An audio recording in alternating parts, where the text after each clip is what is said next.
Welcome to Post Perspective's Meet the Artist podcast, sponsored by Lenovo and Blackmagic Design. Hi, I'm Randi Altman with Post Perspective, and welcome to the latest edition of our Meet the Artist podcast. In this episode, I sat down with director and DP Wally Pfister to talk features, commercials, and so much more. I hope you enjoy. So you have a very interesting story to tell, and maybe we could. I'm just going to mention that obviously you were a feature film cinematographer. You, Christopher Nolan collaborator. You have an Oscar. Yes. Yes. Very, very cool. But recently you've sort of transitioned into directing spot campaigns and stuff like that, which is pretty neat. And I want to pick your brain about that transition. But if you don't mind stepping back and just talking about how you became a cinematographer, what inspired you? Were you a photographer? Were you Actually, so? I have a very unusual background for, certainly for what I'm doing now. But I began working at a television station, and then kind of quickly became a news cameraman. So I was a news cameraman in a small town in Maryland, then in Washington D.C. In the 1980s, and then I started doing documentary work and found that more interesting than news. And then eventually made my way out to California. I sort of had this early break with the director Robert Altman. When I had been a documentary cameraman, he was looking for somebody to both play a part and also film for this television show he was doing called Tanner 88. And I kind of got the bug then to get into scripted material. So I sort of laid out this whole plan to come to California. I went to AFI's cinematography program and jumped into the movie business, in the late 80s, early 90s. And, that eventually led to the collaboration with Christopher Nolan, which lasted about 12 years. And then I moved on to directing after that. It's very interesting because you started local news, which is Yeah. not necessarily a creative endeavor, could be, but then you moved on to documentaries where you could be a little more creative. But then when you jumped into feature film, so you've been like sort of walking the ladder of creativity throughout your career. That's a great way to look at it, because I think that what probably happened was all this while I was doing, more, I guess you could call it mechanical stuff in journalism and sort of, it's not exactly storytelling. It got closer to it in documentaries, but I certainly was craving some sort of creative output and some opportunity to be creative. So it began with trying to, do sort of simple lighting, even in the documentaries, to try to make things a little more interesting, doing more interesting shots when possible. But really, I think I realized that, I hit a wall with that, and that scripted material was more where I was going to be able to, stretch those creative muscles and be happier, frankly.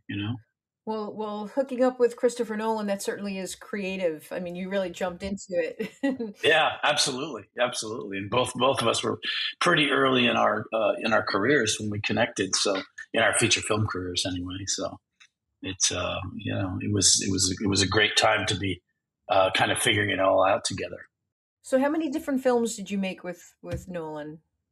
7 films with Christopher Nolan. I did beginning with Memento, then we did Insomnia, then Batman Begins, then The Prestige, then The Dark Knight, then Inception, which is the film I won an Academy Award for, and then the last one was Dark Knight Rises. So yeah, 7 films over the course of, I guess it was about, I don't know how the period of time was. It was about 12 or 13 years, something like that. Yeah, amazing. And how did your relationship with him and directors that you've worked with in the past, how has that sort of led you to where you are now? Oh, Chris was a terrific sort of, guide to how you should be on set and how you should act on set. He's a gentleman, completely a gentleman, and so I watched not only his process on set, but also his his demeanor, and his process is is works obviously works very well, but also people love to work with him, and particularly actors, and that's shown now. And it's interesting, these actors, these directors, that over time you see that actors are clamoring to work with them, and Chris is definitely one of those guys. So yeah, I watched, observed, I participated, and collaborated, and took out of it a lot of interesting lessons. And I watched a lot of the directors that I was working for in commercials as well. As to get ideas and how to how to do that. So yeah, just like any other job, you absorb, and you watch. So, what from your cinematography background do you bring to directing? Do you feel that that sort of informs your role a little bit more because you're wearing do you wear two hats, or are you able to shut down the Well, I cinematography? often wear two hats because I I often work as a cinematographer on my own commercials. I don't shoot for anybody else anymore, but over the last 12 years, I've shot most of the commercials myself. So I'm shooting and directing, and it works pretty well. I work with really great camera operators, so I sort of separate myself from the mechanics of being on top of the camera, except for the occasional handheld. But that allows me to pay attention to performance, to pay attention to the people who are paying me, the agency, and not be too hung up on set. But the lighting, kind of is part of the style of the way I'm doing these commercials. So the two go hand in hand. So it does make a lot of sense to do it that way. If it's a more complicated thing, or interestingly enough, if it's comedy, I often like to get a DP in to shoot it, because that's when I really want to focus on performance, and not have anything distracting me at all. But most of the time, I'm doing both jobs. Yeah. That must intimidate the DP a little bit. I mean, not the guys that I hire. They're good enough, they're experienced enough, and they're and some of them are just right in the same league I was in as a cinematographer. So we generally have a lot of fun, more than anything else. So when you shoot even now with the commercials and stuff, do you talk to a colorist before you start? Do you get LUTs for I spots? don't generally talk to a colorist, but I have a very good DIT on set. So yes, we work out the LUTs on set, and kind of set the look as close as possible on set, so that it's there's a template there. And obviously that can, and show it to the agency while we're on set, and so that everybody's sort of clear on the idea of the look, so there's no surprises later on. But yeah, so it's more, I don't work with colorists early. I'll jump in with the colorists during editorial at some point. If it's a visual effects heavy project, I'll generally get the colorists involved early, so that we can start working out the marriage between the visual effects and the color work. So what is it about shooting spots and being able to wear the two hats that you love, that you've really thrown yourself into? And do you think you'll ever do a feature film again? Yeah, I mean, first off, what I love about doing spots is, particularly if you're fortunate enough to get some good creative, and it's an interesting project, both in terms of storytelling and visually, or if it's a funny project, if it's comedy that you can connect with. It can really be a lot of fun. And again, if you have a great collaboration, if you're working with a great creative director, and materials there, it can certainly be a lot of fun. And also, look, your commitment to the project isn't that long, so there is something fun about having fast turnover. You get to do a lot of different things. You get more time off in between. A lot of your time is spent getting getting the job. You're writing treatments, you're getting on phone calls, you're putting things together, and I don't really mind any of that. And then so it's very rewarding and satisfying once you do it, and again, leaves me time to do other things. So, and yeah, to answer the second part of your question, I'm developing a project right now in development on a feature film project that I'm very excited about, and that's the free time that I need, from the commercials, the schedule of the commercials. That free time in between is to work on the casting and continue breaking down the script and get one of these movies going. That's still kind of my great passion. So it's been a long time since I've done one, but yeah. Is it difficult because with a feature film you could shoot a lot, there's a lot of footage being shot with there, and then with spots you have the time constraints. Is that a happy challenge for you or a not happy challenge or Yeah, I don't think it's a very different process. Doing a movie really is you're looking at this long line, and the process, is a lot of little parts that all come together. A commercial's a burst, you prep it, you put it together, you get your boards together, you shoot it, it goes into the cutting room right away. A feature film has a lot more time to gestate, if you will, and to sort of evolve into something.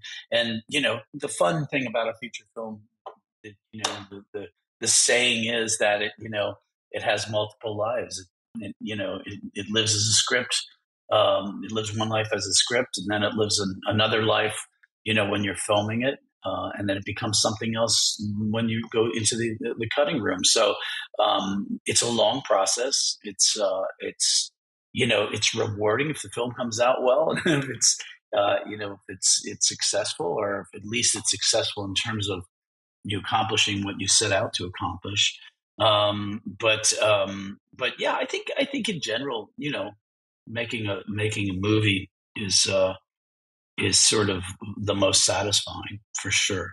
so you're directing and you're also shooting a lot of the commercial stuff that you're doing. So you don't necessarily have to explain the look you want to yourself. But what Yeah. about so how do you like that process when you were, with a feature film but with also a spot and you have a DP coming on? What's your favorite way to explain it? Is it, a lookbook or is it just a feel or do you reference films or other commercials that you've seen? What's your process? Well, for a feature film, I think it's absolutely it's a little bit of all of that. You're referencing films. I think Chris Nolan and I used to watch a bunch of movies before we'd start a film. Generally, when we were early stages of pre-production, we'd each put a list together, and sometimes other members of the team would put together, a suggestion of a movie to watch, and they really varied. They could be all over the place in terms of, what it was that inspired us, to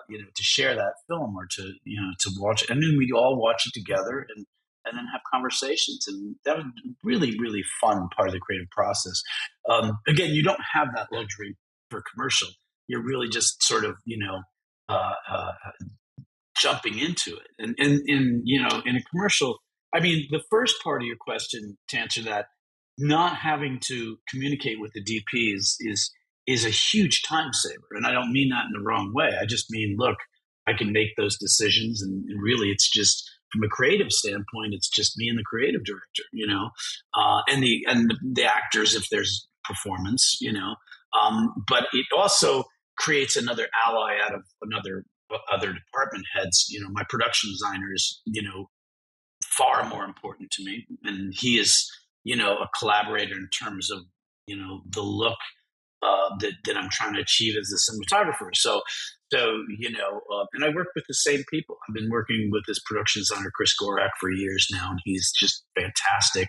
And my stylist, Una Kwok, I've been working with for almost 20 years with wardrobe. And that all these collaborators bring something to it and help you, tell these stories. So from a lighting standpoint, I would lean into my gaffer. And then there's, several gaffers that, I work very well with, and as well as my camera operator. And again, I've been working with two the top camera operators primarily for the last almost 20 years or more, Scott Sakamoto and Dave Lukenbach, who really are partners, on the set with me, and help me get to a better place in whatever I'm doing. So yeah, in terms of prepping for that, I send them the boards and get their ideas in terms of a commercial, and again, for a feature, it's a much longer process. Right. But spots these days are more cinematic in a lot of ways. That's what I rely on. They come to me for that sort of thing. If it's not cinematic, I tend to they don't tend to come my way as much. So it's I really love it when they want to see it cinematic. It's just sort of the place that I've been put into because of my background. I enjoy doing other things, but when they're cinematic, I absolutely love it.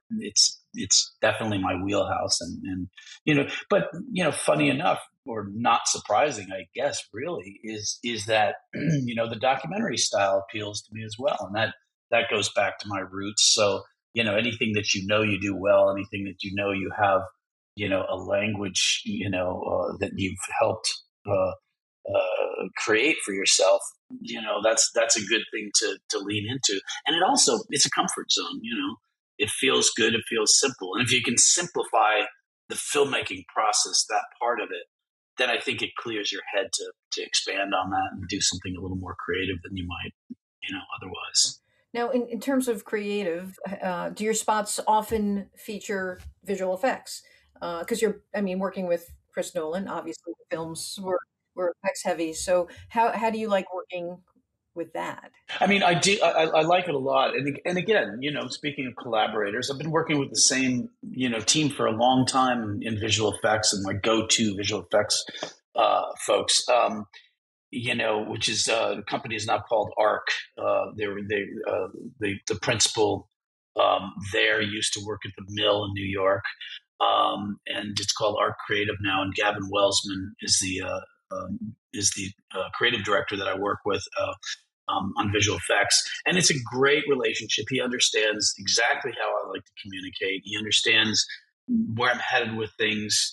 He makes sure and has things in front of me to look at and to review in advance, so we can, very similar to my production designer, we can find what it is we're looking for in advance, and then move into that. So yeah, I have a good, strong, level of experience in visual effects and understanding of it.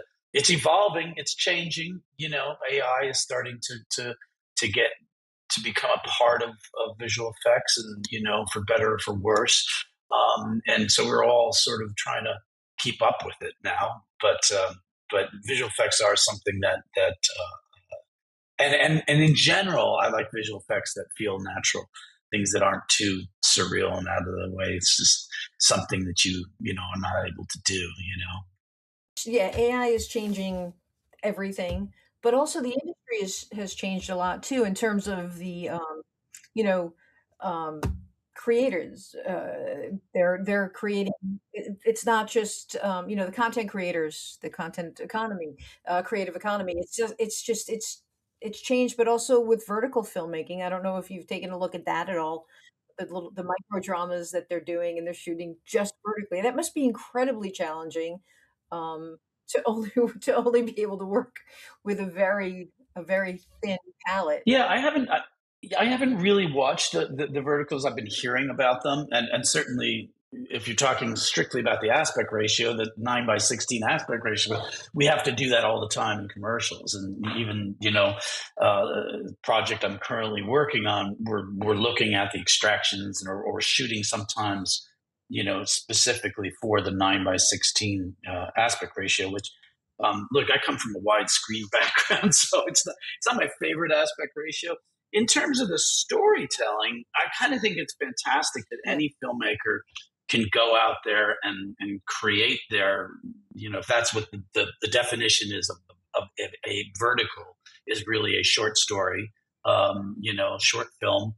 I'm not as familiar Right. with it as I said, but again, I think it's great for anybody who has an idea to just go ahead and create that. And the fact that we can do that with simple cameras and simple methods these days, I think is a great democratization of the filmmaking process.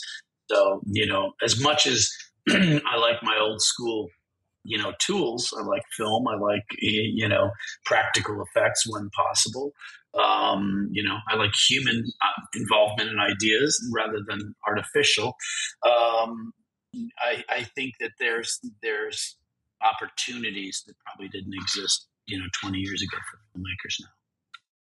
What about sharing some of your wisdom with people that are just starting out in the industry, or maybe they're coming from a different part of the industry and they want to start shooting or directing?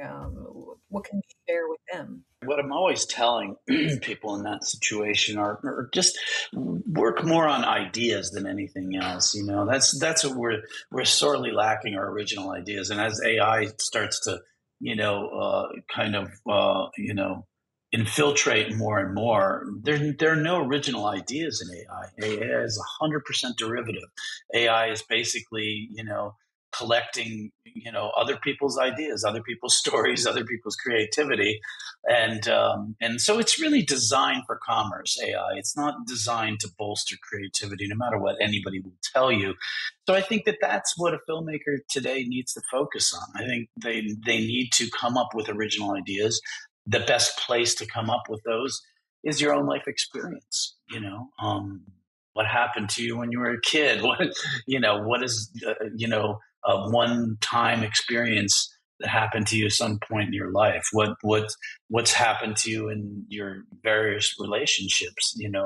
That you think you can craft into a story that somebody else might be interested in hearing, or perhaps there's a metaphor in there, or perhaps there's a comedic, look at something like that. So the best filmmakers are these observational filmmakers, and you know, um, I think that's what every this aspiring filmmaker needs to do, is to dig deep and come up with some great ideas. Everything else is pretty simple. You want actors, go get your friends. You want to shoot it, pick up your iPhone. If you want to, do post on it, go on to, your Da Vinci app on your computer, do the color work, and go on to, Adobe Premiere, and cut it together, whatever it takes. But I think that the one thing that just isn't going to be accessible instantly is a great idea, and that's I think should be every filmmaker's focus. Well, Wally, thank you for taking the time. My pleasure, Andy. Thank you for listening to Post Perspective's Meet the Artist podcast, sponsored by Lenovo and Blackmagic Design.